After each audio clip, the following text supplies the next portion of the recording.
Bonjour et bienvenue dans cette nouvelle vidéo. Je suis très contente de vous retrouver cette semaine encore pour parler d'un nouvel aspect de la vie au Canada.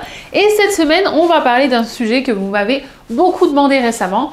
Est-ce que c'est toujours une bonne idée de déménager au Canada en 2025?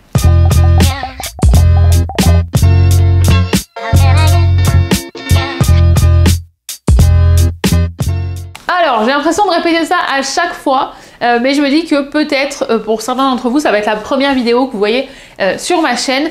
Le Canada n'est pas un Eldorado. Non, tout n'est pas facile ici. Non, vous n'allez pas arriver et avoir le meilleur job du monde avec le meilleur salaire en un claquement de doigts. Et non, il n'y a pas des jobs à gogo qui n'attendent que vous.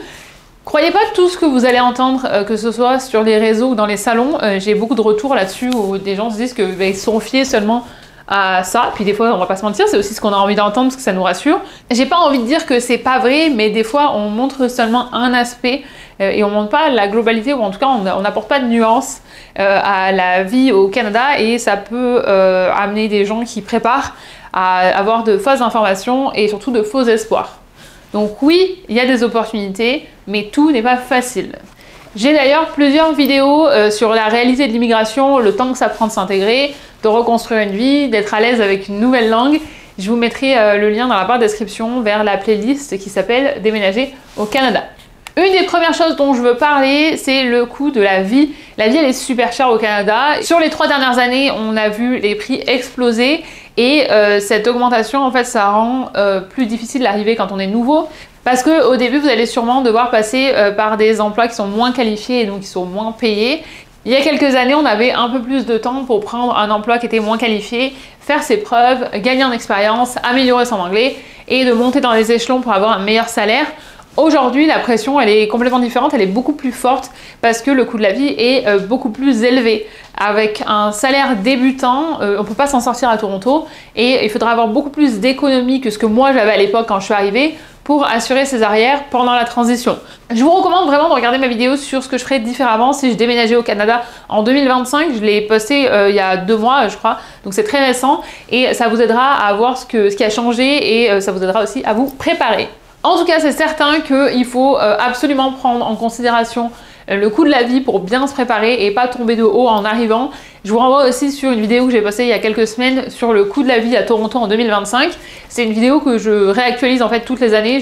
Donc vous pouvez voir si vous la regardez, il y a la 2023, la 2024 et donc la 2025 qui a été postée il y a juste quelques semaines. Ça vous donnerait une idée un petit peu plus réaliste du coût de la vie ici. J'ai d'autres vidéos qui sont prévues dans les prochaines semaines sur combien je dépense sur une semaine à Toronto et combien je dépense en un mois à Toronto. Donc là, je vous partagerai plus, enfin d'un côté peut-être la semaine, ce sera plus les trucs de tous les jours et le mois, ça sera plus global, voilà, avec le loyer, l'assurance, le global pour le montant global pour les courses. Et comme ça, vous aurez une idée. Évidemment, ça reste toujours mon cas, donc ça ne s'applique pas à tout le monde. Et si vous arrivez en famille, vous ne pouvez pas vous comparer à nous qui vivons tous les deux. Mais comme ça, ça vous donnera voilà, plus d'informations possibles, en tout cas à mon niveau, le plus d'informations que je peux vous donner. Autre point, c'est que 2025 va être une année vraiment compliquée pour nous parce que entre le changement de présidence chez nos voisins américains qui tournent pas vraiment à notre avantage, vous avez peut-être entendu parler des menaces d'appliquer un tarif douanier. Je ne veux pas trop rentrer là-dedans parce que d'ici que la vidéo soit préparée, éditée et postée, 2 jours après, c'est sûr qu'il y aura de nouveaux rebondissements et que ce sera déjà obsolète, donc c'est pas la peine de rentrer dans les détails, mais je vous invite à aller faire vos propres recherches là-dessus. Ça peut avoir un gros impact en fait économique sur le Canada, donc c'est quelque chose à suivre de près et voir comment ça va se passer. C'est quelque chose que je vous conseille de garder dans votre radar et de vous renseigner plus à ce sujet-là. Je vous ai parlé de nos voisins, mais en ce qui nous concerne, nous, on a aussi des élections qui arrivent dans les prochaines semaines. On va élire un nouveau Premier ministre du Canada et pour l'Ontario, on va aussi élire un nouveau Premier ministre de l'Ontario. J'ai vérifié parce que je me disais, bon, en anglais, on dit Prime Minister, pour celui qui est, bon, qui est pour tout le Canada, mais en anglais, on dit Premier. On est Premier of Ontario. Et je me dis, mais on dit pas Premier ministre, du coup, en français, ici, on dit Premier ministre de la même façon que ce soit au niveau de la province ou au niveau du pays. Voilà, petit cours des recherches que je fais pour être sûr de ne pas avoir l'air complètement stupide quand je vous fais des vidéos. C'est le genre de choses voilà, que je recherche parce que je vais être sûre que je vous donne les bons termes.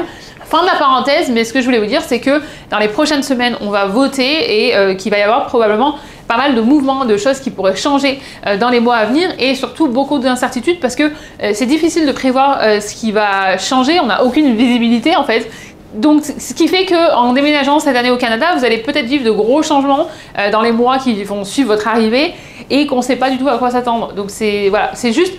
C'est pas forcément une raison pour pas déménager, c'est juste qu'il faut que vous soyez conscient qu'il va y avoir ce climat-là politique qui va être dominant cette année parce qu'il va y avoir de gros changements. Et ce qui va être bien aussi, c'est que c'est mes premières élections, donc je vais pouvoir vous expliquer comment ça se passe. J'ai voté pour la maire de Toronto il y a 2 ans, parce que c'était en juin 2023, 4 mois après que j'ai eu ma citoyenneté. Et là, je vais faire en quelques semaines Premier ministre de l'Ontario et Premier ministre du Canada.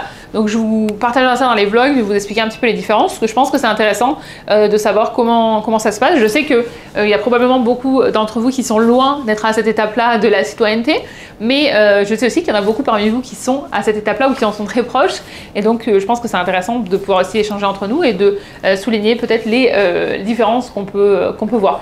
Ce que je disais ce matin à Monsieur Chaton, mon copain, si jamais vous le connaissez pas, c'est qu'il regardait les infos et en fait, parce que lui regarde beaucoup plus des informations que moi, mais j'ai pris l'habitude du coup de regarder avec lui aussi.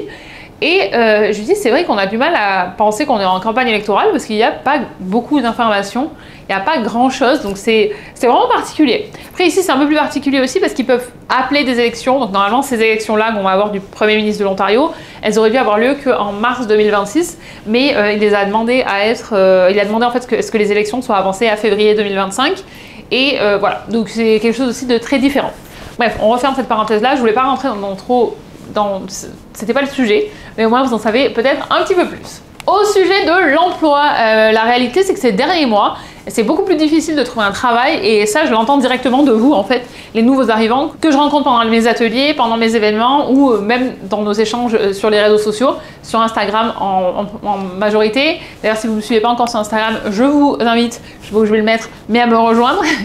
Et c'est vrai que les retours que j'ai, c'est que vous mettez beaucoup plus de temps à trouver des jobs, même des jobs alimentaires, parce qu'il y a beaucoup plus de concurrence et des emplois qu'on pouvait avoir avant avec un très beau français et un anglais qui était un peu plus bancal comme moi j'ai pu faire en arrivant. J'ai bossé pour des entreprises où on voulait que je m'occupe des clients francophones et mon anglais était bancal, mais bon, comme c'était plus facile de trouver quelqu'un qui parlait français couramment, qui allait apprendre l'anglais plutôt que d'avoir quelqu'un qui parlait anglais et qui apprenait le français, ils étaient beaucoup plus conciliants avec ça. Aujourd'hui, ils sont beaucoup plus exigeants avec l'anglais, donc il faut vraiment s'accrocher parce qu'il y a plus de concurrence. Attention, je ne veux pas que vous paniquiez et je ne vous dis pas que c'est impossible parce qu'il y a plein de nouveaux arrivants tous les mois et il y a plein de gens qui trouvent du travail. Mais je préfère vous préparer au pire et vous encourager à avoir plus d'argent de côté en venant, mais aussi à garder en tête que votre parcours il va pas forcément être comme vous l'avez imaginé, que vous allez passer par des jobs alimentaires ou en dehors de votre domaine peut-être pour plus longtemps que ce que vous aviez imaginé ou espéré.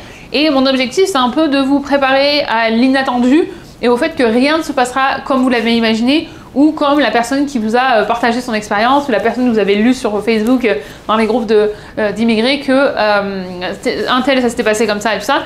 Même ce que moi je vous raconte, déjà moi c'est complètement différent parce que maintenant ça fait tellement longtemps qu'on ne peut pas comparer, mais c'est important d'être préparé à ce que ça se passe pas comme la version idéale que vous avez en tête. Et je le dis parce que moi je suis comme ça, j'ai toujours envie j'ai mon esprit très positif et j'ai toujours envie que tout se passe au mieux et que ce soit la meilleure version qui gagne, mais c'est important d'être préparé au fait que ça se passera peut-être pas comme ça, parce que sinon vous allez tomber tellement de haut et j'en rencontre plein et des nouveaux arrivants et c'est vrai que des fois de voir leur détresse parce qu'ils sont pas assez préparés ou ils ont pas assez anticipé et cette partie-là c'est pas forcément par rapport à l'argent, hein. C'est vraiment plus par rapport au fait qu'ils sont pas ok de faire un job qui est débutant, ils sont pas ok de faire un job qui correspond pas à leur expérience. Et ça, malheureusement, si vous n'êtes pas préparé là-dessus, j'en parlais dans ma vidéo que j'ai postée là, il y a 2-3 semaines sur quelles questions se poser avant de déménager au Canada. Si vous n'êtes pas prêt à passer par cette étape-là, vous allez pas réussir votre expérience ici, ou en tout cas, vous allez vraiment souffrir pendant votre expérience. Donc, c'est mon objectif, c'est à chaque fois dans tout ce que je fais, c'est de vous préparer le mieux possible pour que votre expérience se passe le mieux possible. Bon, j'espère que je vous ai pas découragé. J'ai mes cheveux dans les yeux, voilà. D'avoir la frange frisée, c'est un défi de tous les jours. Hein. Je m'adapte et je suis contente que vous vous adaptiez aussi.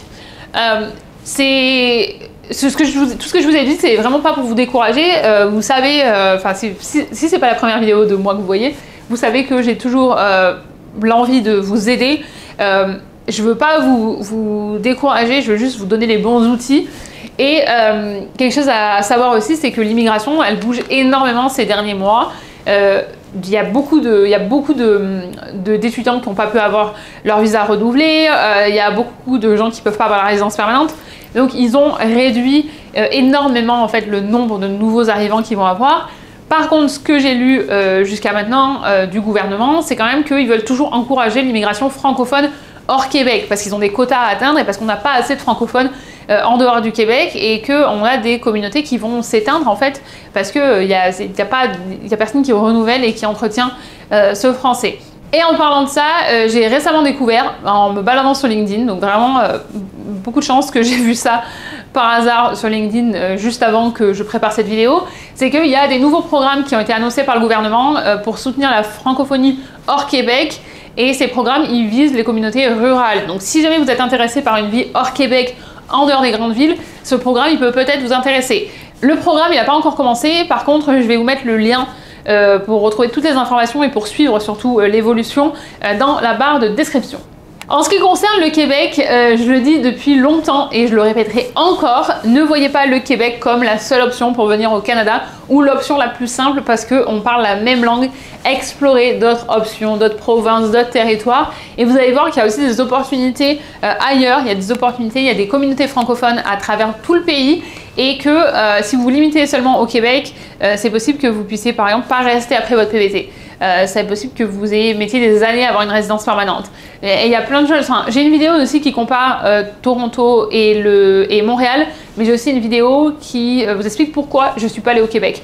Si jamais ça vous intéresse, je vous mets tous les liens dans la barre de description. Si jamais j'oublie de mettre des liens dans la barre de description, comme ça arrive régulièrement, n'hésitez pas à laisser un commentaire et dire « Astrid, s'il te plaît, est-ce que tu peux me donner le lien ?» Et moi, je vous le retrouverai. Sinon, vous pouvez faire une recherche, vous pouvez le retrouver vous-même, mais si jamais vous ne le trouvez pas, dites-moi et puis moi je vous mettrai le bon lien.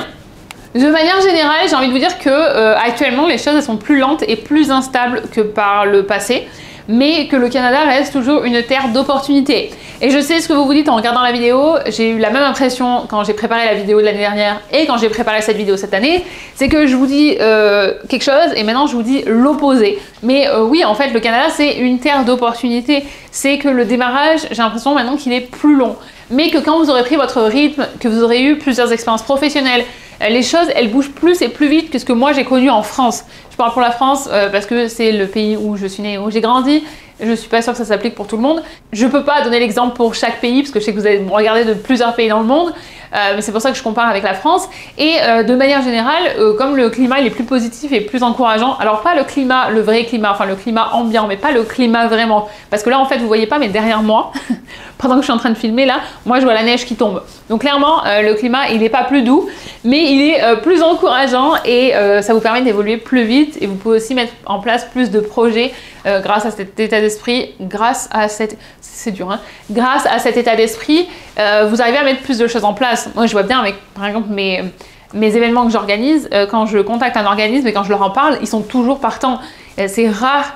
Bon, après, il y en a qui ne donnent pas de réponse ou qui mettent 1000 ans à répondre, mais de manière générale, les gens, ils sont quand même assez partants. Donc, je trouve que de cet aspect-là, ça encourage quand même à faire les choses. Donc, le démarrage risque d'être plus difficile, mais une fois que vous aurez démarré, il y a plus d'opportunités.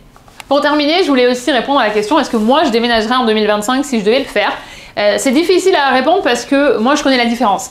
Je vois la différence entre le moment où je suis arrivée et où les choses étaient plus simples et plus accessibles et maintenant où c'est un petit peu plus compliqué.